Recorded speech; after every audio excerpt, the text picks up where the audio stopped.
Hello guys, welcome to my YouTube channel. Today I discuss a vital video for class 9. Class 9 এর জন্য আজকে কিন্তু একটা video share করব। সেই ভিডিওটা কি, what can I do final exam after class 9। এই ক্লাস 9 এ ফাইনাল এক্সাম দেওয়ার পর আমাদের কি কি করণীয়। দেখো, আমরা ফাইনাল এক্সাম দেওয়ার পরে কিন্তু আমরা ঘুরেই কাটাই। এই ঘুরেই কাটানোর মধ্যে দিয়েই কিন্তু আমাদের জীবনের অনেকটা সময় অতিবাহিত হয়ে যায়, এমনকি জীবনটাই বৃথা হয়ে যায়। তাই আমি বলবো যে এই জীবনটা যাতে বৃথা না হয় বা আমরা যাতে একটা সঠিক পথে চলি, এই সঠিক পথে চলার জন্যই কিন্তু আজকে একটা গুরুত্বপূর্ণ ভিডিও তোমাদের সামনে শেয়ার করতে চলেছি, যে ভিডিওর মধ্যে দিয়ে তোমরা কিন্তু সেই 100% সফলতা অর্থাৎ লাইফে সেটেল হওয়ার জন্য একটা কিন্তু পদক্ষেপ নিতেই পারো। সেই পদক্ষেপ নেওয়ার জন্য আমি তোমাদের সামনে আজকে যে ভিডিওটি শেয়ার করব, সেই ভিডিওটির মধ্যে কিন্তু তোমরা সমস্ত কিছু পেয়ে যাবে। তাহলে চলো শুরু করা যায়। দেখো, আমি এখানে লিখে রেখেছি যে what to do after class 9 final exam 2025। অর্থাৎ আমরা 2025-এ কিন্তু আমরা ফাইনাল পরীক্ষা দিয়ে দিয়েছি। অর্থাৎ যারা ক্লাস 9-এ পড়ো তারা কিন্তু ফাইনাল এক্সাম অলরেডি দিয়েই দিয়েছো। দেওয়ার পরে কিন্তু এখন অপেক্ষা যে কবে রেজাল্ট বেরোবে। অর্থাৎ রেজাল্টও কিন্তু খুব শীঘ্রই বেরিয়ে যাবে, এই এক সপ্তাহের মধ্যেই কিন্তু রেজাল্টটা আউট হয়ে যাবে। আর রেজাল্টটা আউট হয়ে গেলেই কিন্তু আমাদের সামনে কিন্তু বড় একটা বেড়া, নাকি আমরা ক্লাস 10-এ উঠে যাব। ক্লাস 10-এ উঠে আমাদের কিন্তু একটা জিনিস মাথায় রাখতে হবে, ক্লাস 10 আর 11 আর 12 এই তিনটে কিন্তু ডিপেন্ড করবে এখনকার ডিসিশন নেওয়ার উপর। অর্থাৎ এখন যেরকমভাবে তোমরা ডিসিশন নেবে সেই ডিসিশনের উপরে ডিপেন্ড করবে যে তোমাদের মাধ্যমিক তথা এইচএস কীভাবে হবে, অর্থাৎ লাইফ কীভাবে সেটেল হবে। অর্থাৎ একটা নির্দিষ্ট লক্ষ্য ছাড়া যদি তোমরা চলো তাহলে কিন্তু বিপদ আসন্ন। সেই বিপদ আসন্ন হওয়ার আগেই কিন্তু আমাদের একটু সজাগ থাকতে হবে, অর্থাৎ সচেতন হতে হবে। সচেতন হলেই কিন্তু আর কোনো সমস্যায় আসবে না। তাই আমি কিন্তু এখানে অনেকগুলো পয়েন্টস তোমাদের সাথে শেয়ার করব, যে পয়েন্টসগুলো দেখো কেউ ফলো করছো, অর্থাৎ কেউ ফলো করছো না, আর কেউ এই রুলসের মধ্যেই ঢুকছো না। দেখো, আমি বলবো যে যারা ফলো করছো তারা তো আরও একটু ভালো করে দেখবে, আর যারা দুই একটা ফলো করছো তারাও কিন্তু ফলো করবে, আর যারা ফলো করছে না তারা কাইন্ডলি কি করবে, এই রুলসগুলো ফলো করো। তাহলে দেখবে যে ক্লাস 9 থেকে 10-এ ওঠার সময় কিন্তু একটা যে পদক্ষেপ, সেই পদক্ষেপ নেওয়ার সাথে সাথে কিন্তু তোমাদের লাইফ সেটেল হয়ে যাবে, যে এখান থেকেই কিন্তু একটা নির্দিষ্ট লক্ষ্য অর্থাৎ গোল রেখে চলতে পারবে। তাই জন্য কিন্তু আজকে অনেকগুলো পয়েন্টস এখানে শেয়ার করেছি, আর পয়েন্টসগুলো লিখে শেয়ার করেছি এই কারণের জন্য। দেখো, অনেক কিছু পয়েন্টসগুলো ঠিকঠাক বলা যায় না, অর্থাৎ স্টেপ বাই স্টেপ না বললে স্টুডেন্ট তো বুঝতেই পারে না, অর্থাৎ স্টুডেন্টের বোঝার পক্ষে একটু অসুবিধা হয়, যে বড়দের ক্ষেত্রে কিন্তু কোনো অসুবিধাই হয় না। তাই ছোটোদের ক্ষেত্রে, অর্থাৎ তোমরা এখন 9-এ পড়ো মানে একটা 18 বয়সের নিয়ে, অর্থাৎ 18 বছর বয়সের নিচে, এই যে 18 বছর বয়সের নিচে তোমরা রয়েছো, এই তোমাদেরকে অনুপ্রেরণা যোগানো, তোমাদের কিন্তু জীবনের মোড় ঘোরানোর টিচারদের দায়িত্ব। দেখো, মানুষের জীবনে কিন্তু মোড় ঘুরে যায়, অনেক বকলেও কিন্তু হয় না, অনেক বললেও হয় না, একটা কিছু কথার মধ্যে দিয়ে কিন্তু তার জীবনের মোড় ঘুরে যেতে পারে। তাই এখানে অনেকগুলো কথা তোমাদের সাথে শেয়ার করব, দেখবে তোমরা কতগুলো কিছু এর মধ্যে কিছু পালন করছো আর কিছু অমিট করে চলে যাচ্ছ। সেই অমিট যেগুলো করছো সেগুলো করতে হবে, আর যেগুলো পালন করছো সেগুলো তো আরও ভালো করে করবে। অর্থাৎ অনুপ্রেরণা পেয়ে যাবে যে একজন টিচার ছাত্রদের ভালোর জন্য কি চাইছে, অর্থাৎ আমি সেই ভালোটাই চাইছি। তাহলে চলো দেখি, শুরু করা যাক। দেখো, এখানে লিখেছি যে 1 নম্বর পয়েন্টসে লিখেছি যে বিশ্রাম এবং রিচার্জ করা। অর্থাৎ বিশ্রাম আর রিচার্জ আবার কি, অর্থাৎ আমরা কাজের শেষে বিশ্রাম করি। আমাদের পরীক্ষা হয়ে গেছে, অর্থাৎ আমরা লড়াই করতে করতে ক্লাস 9 কিন্তু পরীক্ষা দিয়ে ফেলেছি। এই লড়াইয়ের পরে আমরা কি যুদ্ধক্ষেত্রে গেলে পরে তাদের কিন্তু যুদ্ধের শেষে কিন্তু বিশ্রাম দেয়, আর যদি মৃত্যুবরণ হয় তো মৃত্যুবরণ, এটা দেশের জন্য, কিন্তু এটা একটু আলাদা। অর্থাৎ আমরা লড়াই করে বাঁচতে শিখেছি, অর্থাৎ লড়াই করে বাঁচবো কি, জীবনে প্রতিষ্ঠিত হব। এই প্রতিষ্ঠিত হওয়ার জন্য কিন্তু আমাদের একটু বিশ্রাম দরকার, আর নিজের রিচার্জ হওয়া দরকার। অর্থাৎ একজন না একজন তাকে অনুপ্রেরণা যোগাবে, আরে হবে তোর হবে, এটা কর। এই যে একটা অনুপ্রেরণা যোগানো, এই অনুপ্রেরণা কিন্তু আজকের ভিডিওর মধ্যে তোমরা করে নেবে। অর্থাৎ রিচার্জ হবে, আর কি হবে, বিরতি নেওয়া, অর্থাৎ আরাম করা। এই বিরতি নিতে হবে, অর্থাৎ কি, পড়াশোনার থেকে একটু ডিটাচ। তাহলে কি আমরা একটু গান শুনবো, খেলাধুলা করবো, বা বন্ধুর বাড়িতে যাব, এটা একটু করতে হবে। করার পরে কি করতে হবে, আরাম, অর্থাৎ ভালো করে ঘুমোতে হবে। অর্থাৎ 9 পরীক্ষা মানে একটা বেড়া, এই 9 পরীক্ষা দেওয়ার পরে অর্থাৎ মাধ্যমিক দেবো, 10-এ উঠবো, এই যে একটা উৎসাহ, উদ্দীপনা কাজ করে।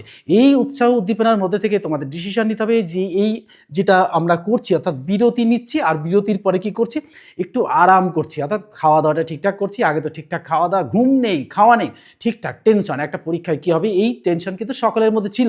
তাই এটা কিন্তু করতেই হবে, অর্থাৎ বিরতি নিতেও হবে, আরামও নিতে হবে, আর আরাম করতে হবে কি না, একটু খাওয়া দাওয়া ঠিকঠাক করতে হবে, ঘুরতে হবে, ফিরতে হবে, আনন্দ ফুর্তি করে গান শুনে, সিনেমা দেখে, অর্থাৎ টিভির মধ্যে দিয়ে আমরা সিনেমা দেখতে পারি, ছোটো ছোটো সিনেমা আমরা দেখতেই পারি, বিভিন্ন কার্টুন দেখে আমাদের মনের যে একটা স্পিড, এই স্পিডটা জোগাতে হবে, অর্থাৎ রিচার্জ হতে হবে।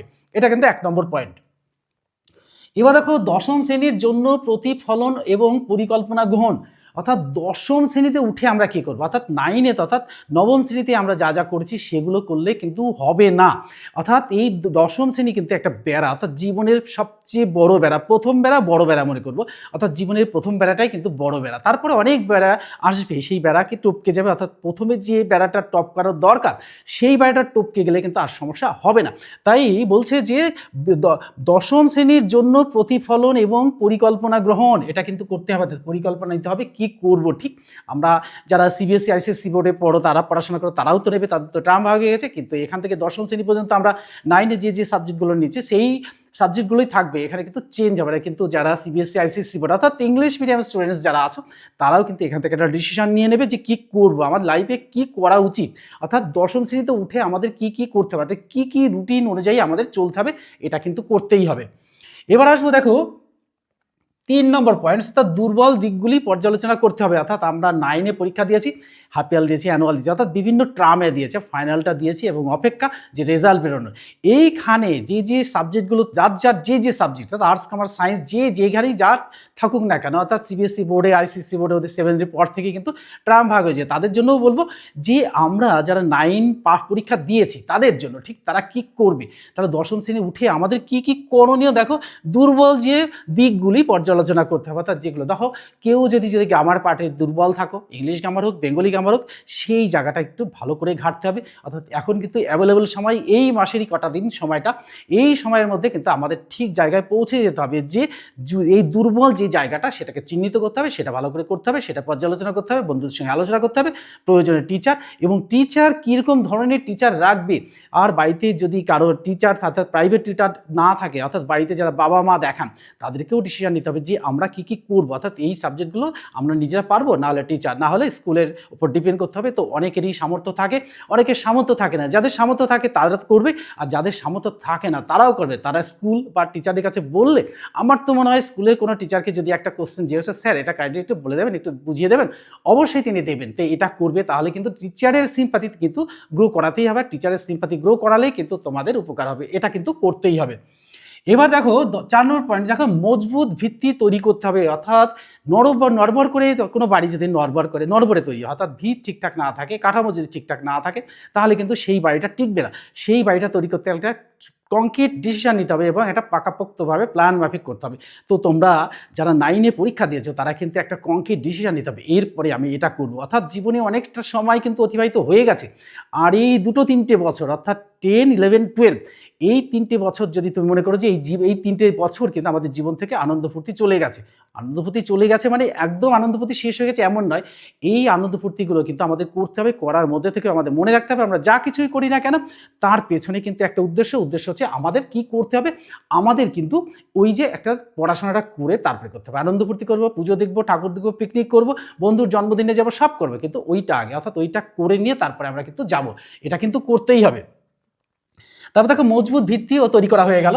এবার অধ্যয়নের দক্ষতা বিকাশ করতে হবে, অর্থাৎ যেভাবে অধ্যয়ন করেছে সেভাবে করলে হবে না, অর্থাৎ সেই অধ্যয়নের একটা নিয়ম মাফিক। তখন 9-এ পড়েছি, 8 থেকে 9-এ উঠেছি, আনন্দ ফুর্তি করেছি, পরীক্ষা দিয়েছি, ঠাকুর দেখছি, বন্ধু বাড়িতে গেছি, সব করেছি, পরীক্ষা দিয়েছি।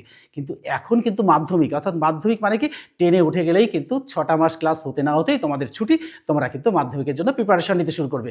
এই মাধ্যমিকের উপর প্রিপারেশন যদি ঠিকঠাক না নিতে পারো, তাহলে কিন্তু 11-12 ঠিকঠাক হবে না। তাই আমি বলবো যে এই জায়গা থেকে কিন্তু একটা ডিসিশন নিতে হবে, আমরা যদি 5 ঘন্টা পড়ি সেই সময়টাকে বাড়াতে হবে, আমরা খেলাধুলার সময়টাকে বাড়াতে হবে, আনন্দ ফুর্তি একটু কমাতে হবে, করতে হবে লিমিটেড, অর্থাৎ লিমিটের বাইরে যাওয়া যাবে না, একটা বাইন্ডিংয়ের মধ্যে জীবনটাকে রাখতে হবে। তাহলে এই 2-3টে বছর যদি তোমরা কি করো না, টিচারকে বাবা মায়ের হাতে সঁপে দাও যে এই 3টে বছর আমাদের কোনো উৎসাহ উদ্দীপনা কিচ্ছু থাকবে না, আমরা বাবা মা যেটা বলবে, অর্থাৎ বাবা মা কিন্তু একসময় স্টুডেন্ট ছিলেন এবং তার টিচারও কিন্তু একটা স্টুডেন্ট ছিলেন, কিন্তু টিচাররা বলবে যে এটা করো তাহলে কিন্তু সাকসেস হবে, অর্থাৎ টিচাররা কিন্তু সাকসেস হয়েই টিচার হয়েছে, বাবা মা কিন্তু বাবা মা হয়েছে, অর্থাৎ অর্থাৎ চাকরি বাকরি যাই করুক না কেন তারা কিন্তু পড়াশোনা করেই হয়েছে। তো তাদের কাছ থেকে অভিজ্ঞতাটা গ্যাদার করে নিতে হবে, অর্থাৎ গ্যাদার করে নিতে পারলেই কিন্তু সাকসেস, এটা করতে হবে।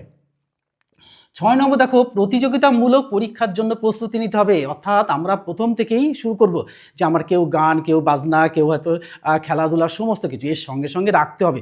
আর এর সঙ্গে যেমন এখন কিন্তু ইন্টারনেটের যুগ, এখন কিন্তু সবাই কম্পিউটারে ভর্তি হয়ে গিয়ে কম্পিউটারটা ঠিকঠাক চালাতে হবে, কিন্তু ডুবে গেলে হবে না, ওখান থেকে নিতে হবে। অর্থাৎ সমাজে কিন্তু ভালো মন্দ সমস্ত কিছুই থাকে, এই ভালো মন্দ থাকার পরে ওর মধ্যে থেকে যেটা ভালো সেটা নিয়ে নেবো, যেটা ভালো নয় সেটা ধারে কাছেও ভিড়বো না। তাই বন্ধু করব বুঝি, অর্থাৎ বন্ধু যদি স্বার্থপর হয় তার সঙ্গে মিশবো না, এবং বন্ধু যদি তোমার জন্য করে অর্থাৎ তুমিও তার জন্য করবে। তাই এটা কিন্তু ডিসিশন নেওয়ার একটা সুবর্ণ সুযোগ। অর্থাৎ এই প্রতিযোগিতামূলক পরীক্ষার জন্য প্রস্তুতি নিতে হবে, অর্থাৎ কী কী পরীক্ষা দেব, কোন কোন পরীক্ষা দিলে পরে আমাদের কি সাকসেস আসবে সেটা কিন্তু করে যাব, যেটা আমাদের মাধ্যমিক তথা 11-12 কিন্তু লাগবে। এবার দেখো, নতুন দক্ষতা শিখতে হবে, যেমন ইংরাজি শেখা এবং নতুন বই পড়া। দেখো নতুন দক্ষতা, এবার এই যে আমরা পড়েছি একটা পড়ার কিন্তু গতি ছিল, এখন যদি আমরা এই যে কটা দিন বসে আছি এর মধ্যে দেখো মনে হচ্ছে না আর বই নিয়ে বসতে ভালো লাগছে না। তাই আমি বলবো যে প্রথম থেকে এই 1-1.5 মাস, ধরো জানুয়ারি ফেব্রুয়ারি চলেই যাবে এরকম খেলাধুলা বা এই আনন্দ ফুর্তি উৎসব অনুষ্ঠানের মধ্যে চলে যাবে, জানুয়ারি ফেব্রুয়ারি পরের থেকে গিয়ে ক্লাস শুরু হবে। 6 মাস ক্লাস না হতে কিন্তু তোমাদের ছুটি হয়ে যাবে যারা 9 থেকে 10-এ উঠবে। তাই জন্য আমি বলবো এই যে সময়টার মধ্যে ইংরাজি শেখো, অর্থাৎ ভালো করে ইংরাজি শিখেছো তোমরা, শেখার পরে দেখবে কোনো জায়গায় কিন্তু আমাদের ভুল হয়ে যাচ্ছে, সেই ভুলভ্রান্তিগুলো কিন্তু আমাদের ফলো করতেই হবে। তো আমরা দেখি না কোনো সময় একটা সেন্টেন্স লিখতে গেলে আমরা ছোটো হাতে দিয়ে বসে থাকি, প্রপার নাউনের খেয়াল থাকে না, তারিখ আমার খেয়াল থাকে না, অর্থাৎ ফুল স্টপ, কোয়েশ্চেন মার্ক, এই এক্সক্লেমেশন মার্ক এর কোনো খেয়াল থাকে না। তাই জন্য ওই যে একটা features, every sentence begin with capital letter, ends with a full stop, question mark or exclamation mark, in sentence every proper noun always begin with capital letter. এটা একটা সূত্র, এটা কিন্তু তোমাদের মাথায় রাখতে হবে। এটা যদি শিখে নাও এইখান থেকে তাহলে কিন্তু হয়ে যাবে। আর নতুন বই পড়া, অর্থাৎ নতুন যে বই, এখন তো পড়ার বই নেই, অর্থাৎ পড়ার বই আছে কিন্তু এই সময়টা আমরা বিরতির মধ্যে রয়েছি, এই সময়টা যদি আমরা একটু ঠিকঠাকভাবে অন্য নিত্য নতুন বইটা পড়ি তাহলে কিন্তু আমাদের জ্ঞানটা বাড়বে। অর্থাৎ বই পড়া, খবরের কাগজ পড়া এইসব পড়লেই কিন্তু জ্ঞানটা বাড়ে। তাই আমি বলবো এটা করবে, অবসর সময়ে কিন্তু একটুখানি ইংরাজি শিখবে, আর কি করবে, নতুন বই পড়বে। এটা করলেই কিন্তু তোমাদের পরবর্তী পদক্ষেপগুলো খুব সুদৃঢ় হবে, শক্তপোক্ত হবে। এবার দেখো, স্বল্প মেয়াদি কোর্স করা এবং যেমন দেখো অ্যানিমেশন করা, ফ্যাশন ডিজাইন করা বা সাংবাদিকতা, এর মধ্যে কী হচ্ছে দেখো সাংবাদিক হয়েছে, এই সাংবাদিকতার জন্য কিন্তু একটা ট্রেনিং লাগে, সেটা কিন্তু করে রাখতে পারো। ভবিষ্যতে কি হবে, তুমি কি করবে, এটা কিন্তু ডিপেন্ড করে তোমার পারফরমেন্সের, অর্থাৎ তোমার যে বিষয়ে পারফরমেন্স বেশি থাকবে সেটাই হবে।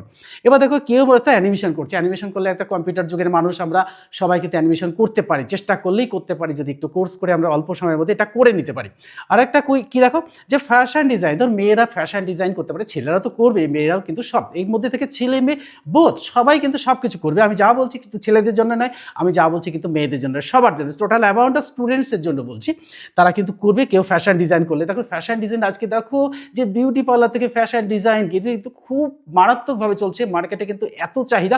দেখবে পুজোর সময় তোমরা ছেলেরা বা মেয়েদের যদি বিউটি পার্লারে যাও, সেখানে লাইন দিয়ে বসে থাকতে হচ্ছে, রাত্রি 10টা 11টা 12টা 1টা বেজে যাচ্ছে, তাও সে সেই বিউটি পার্লারের সামনে দাঁড়িয়ে না কি করতে হবে না আমাদের নিজেদেরকে একটু সুসজ্জিত করতে হবে। আর ছেলেদের ক্ষেত্রেও সেটা দেখা যায়, এই যে যখন আমরা সেলুনে যখন যাই তখন গিয়ে দেখবো ভিড়ে ভিড়। তো এইরকম ধরনের কিছু কোর্স করে রাখলে আমার মনে হয় খুবই ভালো হবে। তো কাজে মনে হচ্ছে যেন বিউটি পার্লার, কাজে মনে হচ্ছে যেন সেলুন, কিন্তু কাজটা যাই হোক না কেন, কাজটা সব কাজই বড় যদি তুমি সঠিকভাবে করতে পারো। তো তুমি যদি রাস্তায় বসে বসে যদি দাড়ি কাটাতে পারো লোকের কাছে, বা তুমি যদি নিজে কাটতে পারো, তাহলে কিন্তু তুমি একটা বড় পার্লার তো অবশ্যই করতে পারো ছেলেদের জন্য। তো ছেলেদের জন্য মেয়েদের জন্য এটা কিন্তু করণীয়। কি করতে হবে না, অ্যানিমেশন করতে হবে, ফ্যাশন ডিজাইন করতে হবে, আর সাংবাদিকতা করতে হবে। এবার চলে আসবো যে বিগত বছরে প্রশ্নপত্রের অনুশীলন করা, অর্থাৎ চিত্র আর সূত্র ম্যাপ। দেখো বিগত বছরে যেগুলো তুমি কি করেছো না চিত্র করেছো সেগুলো করতে হবে। অর্থাৎ ভূগোল করতে গেলে, জীবন বিজ্ঞান করতে গেলে কিন্তু চিত্র লাগবে, ভৌত বিজ্ঞান করতে গেলে চিত্র লাগবে, সব কিছুতে চিত্র।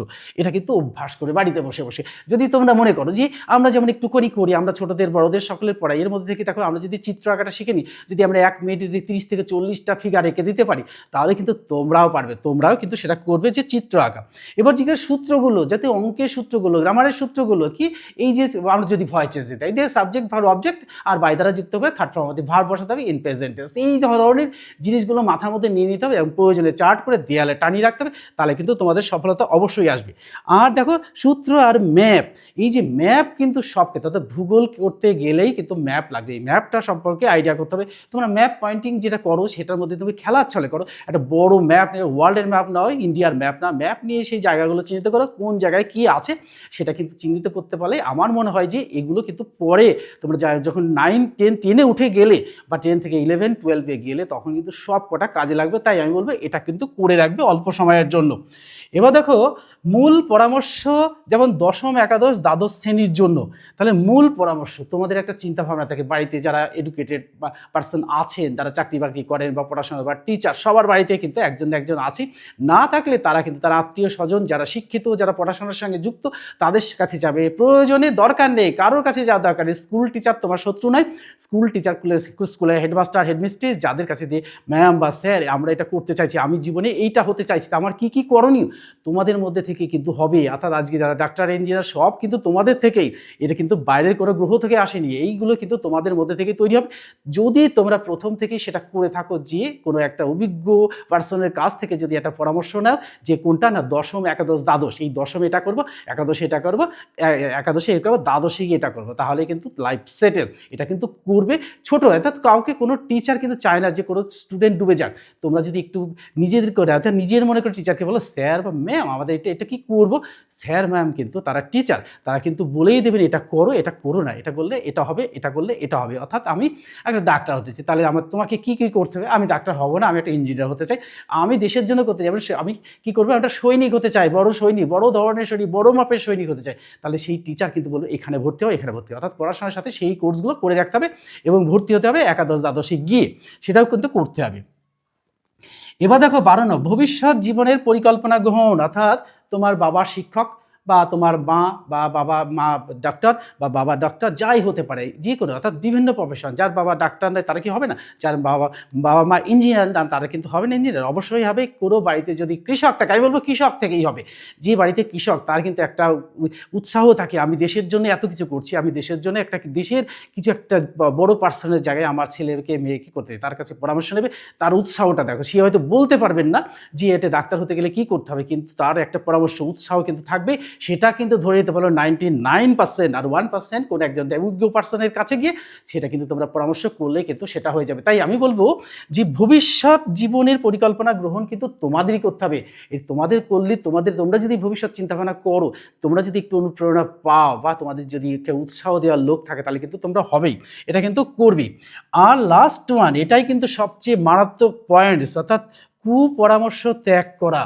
অর্থাৎ দেখবা যে নেগেটিভ সেন্সের মানুষ কিন্তু সমাজে ভর্তি, তোমার ভালো কেউ চায় না। তাই আমি বলবো যে দেশের বা সমাজের বা প্রতিবেশীদের মধ্যে সবাই কি খারাপ না, এর মধ্যে থেকে দেখবো কিছু পার্সেন্ট কিন্তু তোমার ভালো চায় না, সে তুমি কি করে ডুবে যাবে সেটাই কিন্তু চায়। সেটা করলে কি হবে, তার স্বার্থটাকে, যে তার বাড়ির কেউ যদি ডাক্তার আছে সে চাইবে না যে পাশে কেউ ডাক্তার হোক, যার বাড়িতে ইঞ্জিনিয়ার আছে সে কখনোই চায় না যে পাশের একজন ইঞ্জিনিয়ার হোক, তাহলে তার ক্ষমতাটা, তার এই যে উৎসাহ, তার এই যে একটা বড় মাপের মানুষ সেটা কমে যাবে। এই জন্য তাদের কাছে যাওয়া যাবে না যারা তোমার ভালো চায় না। এবার দেখবি এগুলো চিনবে কি করে, দেখবে যে মানুষগুলো তোমাকে বকছে এটা করিস না, ওটা করিস না, ওটা করা ভালো না, সেটাই কিন্তু তুমি ভাবছো, একাধারে ভাবছো যে আমাদের 18 বছরের নিচে বয়স, আমরা কিন্তু কিছু মানবো না, কিন্তু সেটাই ভুল। তোমরা ভাববে, অর্থাৎ মনেই করে নেবে যে মানুষগুলো বকছে, আজকে তোমার সামনে বকছে, সেই মানুষগুলোই ভালো, সেই তোমার ভালো চায়।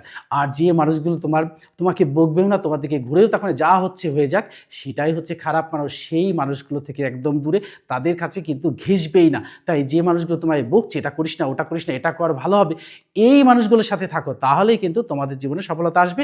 তাহলে এই যে পয়েন্টসগুলো আজকে দিয়ে 10টা 12টা পয়েন্টস তোমাদের সামনে শেয়ার করলাম, শেয়ার করার সাথে সাথে কি হচ্ছে, শেয়ার করার সাথে সাথে কিন্তু তোমাদের জীবনের মোড় ঘুরে যেতে পারে। সবাই কিন্তু এইগুলো ফলো করো, আমি বলবো না যে 12টা পয়েন্টসই ফলো করো, আমি বলবো যে এর মধ্যে অন্তত 5টা কিনা 2টো পয়েন্টস কিন্তু তোমরা ফলো করো, কিন্তু কেউ অর্ধেকের বেশিটা, অর্থাৎ 12টা থেকে 7টা 8টা পয়েন্টস ফলো করে, কিন্তু আমি বলবো সব কটা পয়েন্টস সবাই ফলো করো, তাহলে কিন্তু সফলতা আসবে।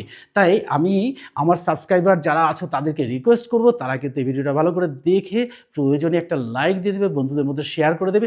আর নতুন যারা এই ভিডিওটি দেখছো তারা কিন্তু কী করবে, তারাও কিন্তু একটা লাইক দিয়ে দেবে, বন্ধুদের মধ্যে শেয়ার করে দেবে। এটা কিন্তু দেখো এডুকেশন, এই এডুকেশন তুমি যত দেবে সেই তোমাকে ভালোবাসে। তোমার একটা বন্ধুকে বলেছিল, সে হয়তো অনুপ্রেরণা অনুপ্রেরণাই পাচ্ছিল না, কী করবো জীবনে, তাকে এই ভিডিওটা দেখানোর পরে বা শেয়ার করার পরে সে বলবে হ্যাঁ এখান থেকে একটা ডিসিশন নেওয়া যেতে পারে।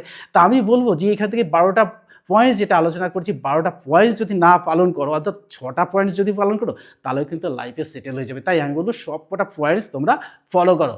Good bye friends.